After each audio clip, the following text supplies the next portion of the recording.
The city lights blurred through the rain-streaked window as I held her in my arms, her heartbeat syncing with mine like it had always belonged there. Elena's fingers traced the line of my jaw, her green eyes shining with something deeper than passions, something that felt like forever. Soft music swells, rain pouring against glass. I've never felt this safe with anyone, she whispered, her voice trembling. I kissed her like the world was ending, pulling her closer under the silk sheets of my penthouse. For one perfect night, everything made sense. Then morning came. I woke to an empty bed. Her clothes were gone. Her scent still lingered on the pillow. But Elena had vanished, phone number disconnected, no trace on social media, like she had never existed, except for the single silver locket she left behind, and the note inside that read, "Find me before they do." One night was never enough. Heartbeat sound fades into tense silence. I, Alex Thompson, had built a life most people envied. At 32, I was a rising star architect in New York City, designing glass and steel dreams that touched the sky. But my own world felt cold and empty. Late nights in the office, empty takeout containers, and the quiet hum of a too-big penthouse. Love had always been a distraction I couldn't afford.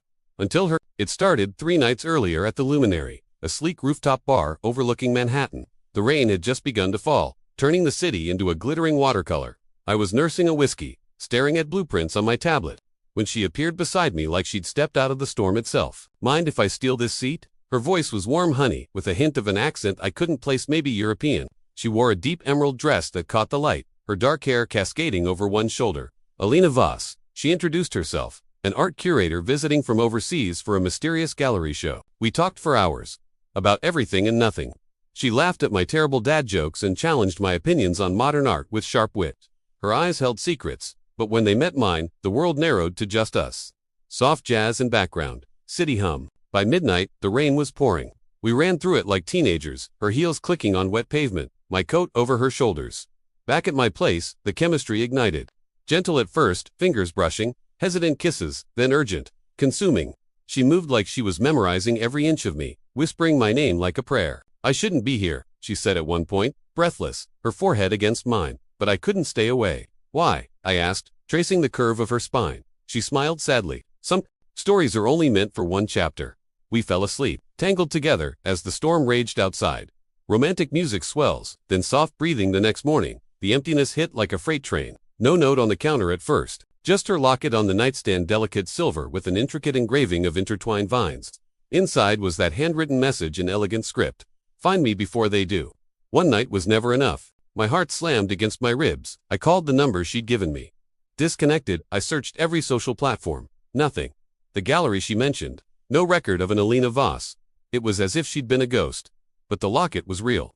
Warm in my palm, I spent the day pacing my apartment, replaying every moment. The way she'd tensed when I asked about her family. The flicker of fear when a black SUV passed us on the street. The way she'd clutched me like I was her last safe harbor. By evening, desperation set in. I went back to the Luminary. The bartender remembered her. Beautiful woman. Paid cash. Seemed nervous when she left, kept checking her phone. He slid me a napkin she'd scribbled on while I was in the restroom that night. A single address in an old Brooklyn warehouse district, with a tiny heart beside it. I drove there in the pouring rain, windshield wipers slashing furiously. The warehouse was abandoned, windows boarded, but a faint light glowed from a side door.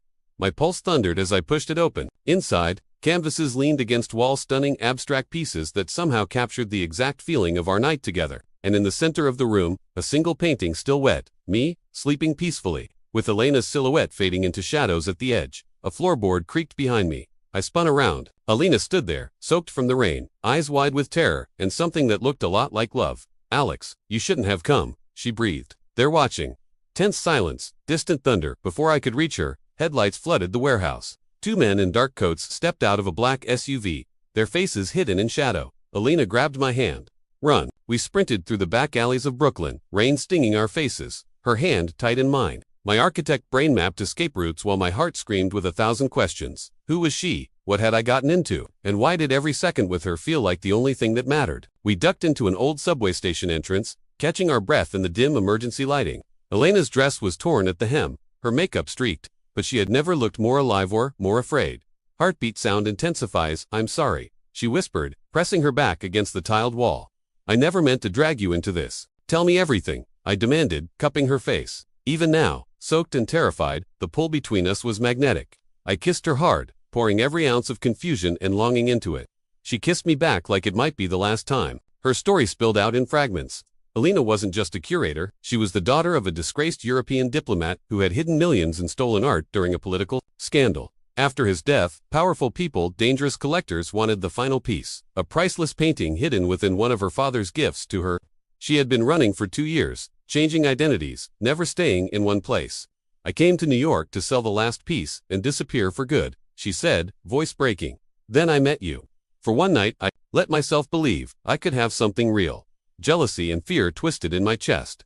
You were going to vanish even if they weren't chasing you. She looked down. I thought it would protect you. A train rumbled past, shaking the ground. We moved again, stealing through the city to my friend's empty loft in Soho. There under string lights and the soft glow of the skyline. We finally slowed down. Soft music returns, intimate atmosphere. I made her tea while she changed into one of my shirts. We sat on the couch, legs tangled, talking until the early hours.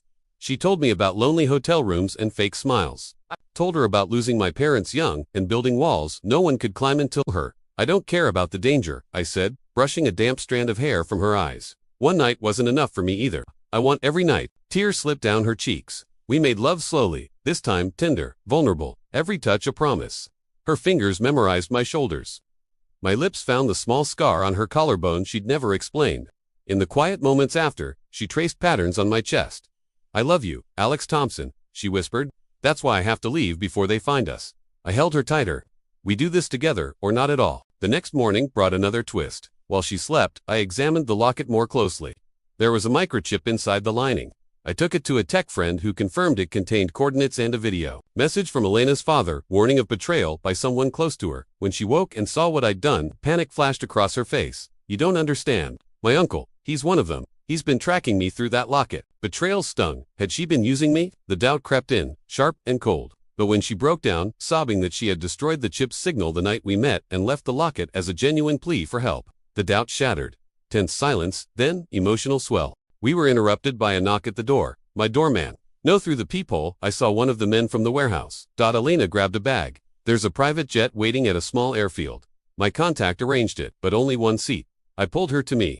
Then we're not getting on it. We slipped out the fire escape just as the door burst open behind us. Gunshots, echo drill bullets. This time, we ran through crowded streets, hearts pounding in unison, stealing kisses in alleyways when we thought we'd lost them. Each moment felt stolen, precious, heartbreaking. By nightfall, hiding in a tiny Chinatown apartment above a dumpling shop, the weight of everything crashed down. She confessed she had planned to disappear after our first night but couldn't admit it. I had already canceled my biggest project to be with her. Soft rain on window. Intimate lighting. I'm terrified, she said, curled against me.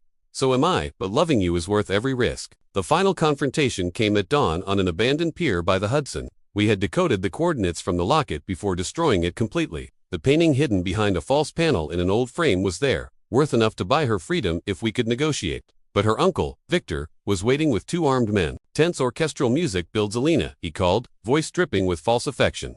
Hand it over, and your little architect can walk away alive. I stepped in front of her, fists clenched.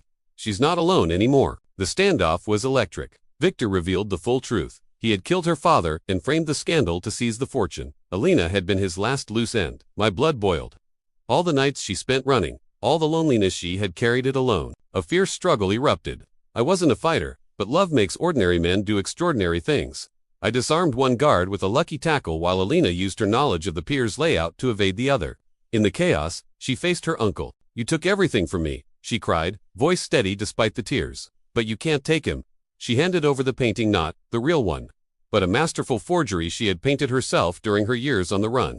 The switch bought us seconds, heart-pounding music, waves crashing. We ran as Victor discovered the deception and roared in fury. Sirens wailed in the distance. My anonymous tip to the authorities about the stolen art had finally paid off. Victor and his men were swarmed as we slipped into a waiting cab. Hours later, in a quiet hotel room far from the city, the real weight settled. Elena sat on the bed, the morning light painting her in gold. It's over. The authorities have enough to lock him away. The painting will be returned to its rightful owners, and I'm finally free. I knelt in front of her, pulling out a simple ring I had bought the day after she vanished, the one I'd been carrying like a talisman. Then stay, not for one night, for all of them. She laughed through happy tears, pulling me up into a kiss that tasted like rain and redemption. Yes, Alex, 1,000 times, yes. Soft music swells into hopeful crescendo. We didn't get a fairy tale without scars. There were nightmares, therapy sessions, quiet moments where she stared at the door, but we faced them together. I redesigned my penthouse with hidden safe rooms and open spaces filled with her art. She curated shows under her real name. No longer running. 6 months later, on the same rooftop where we met, now bathed in golden hour light, I watched her spin in a white dress, laughing as our friends celebrated our engagement. The city stretched endlessly below us, full of possibility. She rested her head on my shoulder. One night became forever. I kissed her temple, and I'd chased you through 1,000 storms to keep it. As the sun dipped below the skyline, painting everything in hues of pink and orange, I knew some love stories don't end neatly. They echo. They leave you breathless, changed, and grateful for every risky, beautiful second. And somewhere out there, I hope you find your own Elena, the one worth vanishing the world for. Soft music fades. Gentle heartbeat returns to peaceful rhythm. The end. Like plus, subscribe, plus comment, strategy comment, pin suggestion. Tag someone who needs to hear this love story. Would you chase the love of your life if they suddenly vanished? Drop your answer below. End screen voice suggestion. Please like if this story touched your heart. Subscribe for more emotional romantic stories every week. Comment your favorite part, chapter 1, 2, or 3.